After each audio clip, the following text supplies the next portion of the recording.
All right, so one of the things we've seen across the Southeast in the last 20, 25 years is a lot of talk about native warm season grass. And we have spent a lot of money planting thick stands of native warm season grass. These stands have often been planted at too high of a planting density. When that happens, we call that rank native warm season grass. It was what was recommended. From a quail standpoint, it's too thick, and I'm gonna show you why. So in this stand, this was planted several years ago, a really thick stand of native grass, native warm season grass, 3 or 4 different species, little blue stem, big blue stem, Indian grass, and probably a couple of others. The problem is when it's planted this thick, as you can see, you kind of get this real carpet kind of look. There's no plant diversity in here. There's no forbs.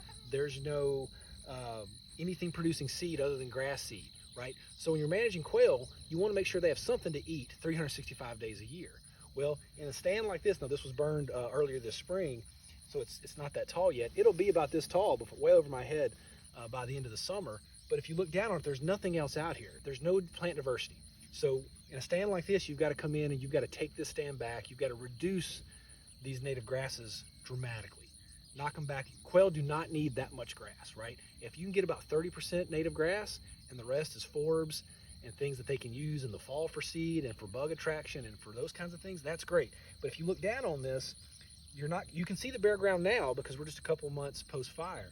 But in about another month, it's going to be this high. There's no bare ground. Quail can't walk through it. Quail can't do anything. So if you've got a stand of rank native grass, there's a couple different ways we can approach it to knock it back. Herbicide, a combination of herbicide and fire is a great way to do that. Thin the native grasses back, get more plant diversity, more forbs, more things that are producing food year round for chicks and adults in the fall. And that's how we make good quail habitat.